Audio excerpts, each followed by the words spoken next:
all the entertainment throughout the world. Ladies and gentlemen, please welcome Juicy Jaxx. Wow, now that is quite something. Thank you so much, Curtis.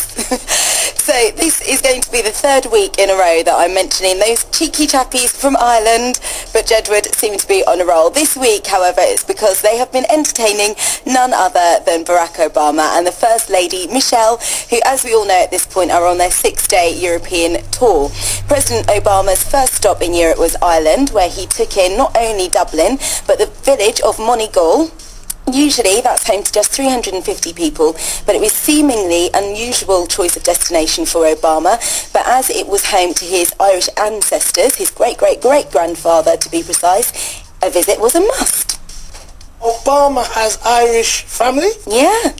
So he was saying when he was doing his speech that lots of people have been looking into his background and, you know, trying to find some dirt on him, really, right, to be honest. But what they discovered was that his ancestors are Irish. Yeah, and they love him. They love him over there. Who doesn't? Yeah, well, quite. Who doesn't? Obama is related to everybody, genetically speaking. Well, you know. Is there anywhere that man can't go and claim as family members were once here? Well, I don't know. I mean, that's his great-great-great-grandfather. I'm not sure about the grandfathers in between, where they're from. Word. Yeah, so after an inspiring speech in Dublin and some entertainment from acts including Jedward, Obama left for London a little earlier than planned to avoid any issues from the Icelandic ash cloud. So he'll be staying at Liz's, aka Buckingham Palace, before heading off to France for the G8 summit and finishing in Poland. And again, that's ash cloud permitting. So hopefully he'll be able to do his trip. But, you know, like we were saying before, maybe he wants to come and hang out down here because we would happily entertain him.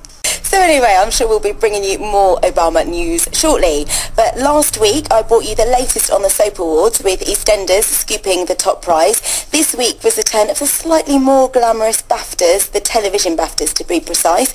And the winners included Welcome to Lagos for the factual series and Philip Schofield's The Cube for entertainment programme. But the surprise winner of the night was The Only Way is Essex, who scooped the prestigious, and it's prestigious because it's voted for by the public, so it's the YouTube audience prize. And The Only Way is Essex, they beat Downton Abbey and Sherlock, amongst others. Wow. So, yeah, I mean, completely different from those other programmes that I mentioned. Let's be honest, it's rubbish. Well, it's not rubbish. It's not rubbish? They've had a second series, got a third one coming. That doesn't determine people something seem to like good. it. Yeah, but sometimes rubbish is entertaining. Yeah, that's what I mean. It's entertaining rubbish. Yeah. So how upset must the people of Downton Abbey? And what was the other show? Sherlock. Boy, you imagine they spend a fortune on scripts, sets, costume design. Absolutely. And these people, now shut up,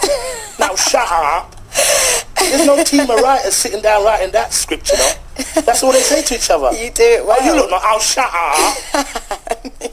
How annoyed would you be if you'd spent a year in a dark room writing the scripts for Downton Abbey and Sherlock? Yeah. To have a group of people come up and go, shut up, I can't believe we won, have we won? Yeah. Oh, shut up. As they would say, they must be well gel. Well chow? Gel. Gel. Well gel. Gel. What's gel? Jealous. Yes. Oh, wow, I'm learning, man. So there we go. Hey, good, well done. Yeah. Gel. You heard this big. Okay, so they had reason to celebrate across the pond as well, because the BMAs, or the Billboard Music Awards, took place at the weekend also. Accolades were given to Eminem for Top Artist. The UK's Tayo Cruz won Top 100 Song for his track Dynamite.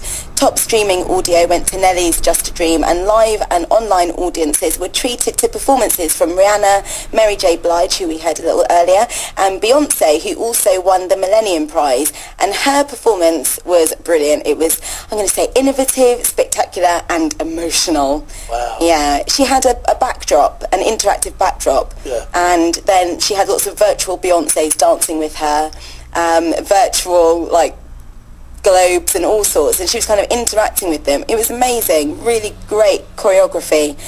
actually brought a little tear to my eye. Did she cry? She didn't cry. She was really gracious when she accepted her Who accepted gong. it? Her or one of the virtual hers? No, she did. And it was her mum that gave it to her, actually, which is really nice. Wow, keep it in the family, boy. Absolutely. So how are the other girls from Destiny's Child? Weren't they a bit upset? No, it was lovely. When she made her speech, she thanked both Michelle and Kelly. Stop. Yeah, let's take a moment. Kelly. Oh, she Continue. And but then she also thanked the original members, Latoya and Latavia. They were the original members of Destiny's Child when they were Yeah, I 4 remember she thanked them? Yeah, she thanked all because it all kicked off with them, innit? The original. Yeah, exactly. And of course she thanked the lovely Jay-Z as well. So no, she was really gracious and didn't just think, hey, I got here on my own. She acknowledged all of those people. So. But she had about 12 virtual hers behind her. Yes. So the me thing was out the window because she had it covered. This is true. How She'd many already done meetings that. can you watch? All of us. Yeah, absolutely. You can only be gracious after that because you've overloaded us with you. Fair point. Okay. Okay, so moving on. Top story now. Right. This is the one that has been on everybody's lips. Now, the story keeps changing, but we do have some international listeners, so I'm just going to sort of do the outline of the story. Please but do. the Birmingham MP, John Hemming, named Ryan Giggs in connection to the super injunction row that has been looming over the last week. The case has been in the news following former Big Brother contestant Imogen Thomas's attempt to lift the injunction against the unofficially named footballer after her name was revealed on the filing. Now, the Sun newspaper, they had an interesting take on it. They made an initial attempt to lift the press gagging order, their argument being that it is more or less defunct, as a Scottish paper printed a barely concealed picture on the front page of the footballer in question. I don't know if you saw that picture, Curtis, but it was basically his face with a line across his eyes. Okay, that was in Scotland, yeah. Yeah. Okay, so the MP's subsequent indiscretion led to the Sun making a second attempt to lift the order, only for that to be rejected, with the judge making the following statement: "It is obvious if the purpose of the injunction were to preserve a secret, it would have failed. But insofar as its purpose to prevent intrusion or harassment, it has not failed." And that's really suggesting that any approach to the footballer in question, Ryan Giggs, or his family is off limits. Okay. Yeah. So they can't go up and talk to him about it. Yeah, exactly. So as much as everybody knows who it is now, the super injunction is still kind of serving a bit of a purpose because people can't approach him or his family, which is what people like the Sun and the other newspapers would love to do right now. They'd love to get all up in his grill. Is it just me, or how many people only knew this morning? Because I only knew this morning. Yeah, well... Because I'm not a great Twitterer. Yeah, exactly. I don't do tweets. Yeah. Is that the right term? And I'm not on Twitter. Yeah. Right? So, did you know prior to today? I did, because I am part of the Twitterverse, and so I had sort of seen some of the pictures that had, well, the picture that was in the Scottish newspaper, and then people would pretty much say, Scottish law doesn't apply, so let's just sort of use that and pretend to be tweeting from Scotland. Okay. And name, I was in Scotland. But yeah, there's a few people that have been getting into trouble, so Piers Morgan, Toby Young, Dom Jolly and Boy George. So they're 4 well-known people that tweeted prior to today the name of this person, and it seems like they're going to be in a little bit of trouble. So what you're saying is Ryan Giggs' lawyers are now going to track down the people who tweeted it first?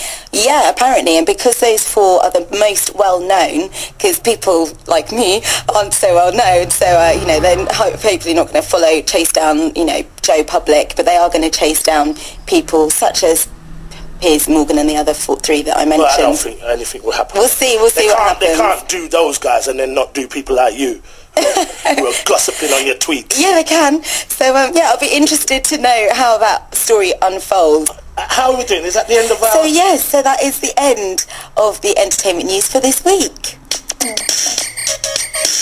Extra. I'm talking front page stories all over the world. It shook up men, women, boys, and girls. The headlines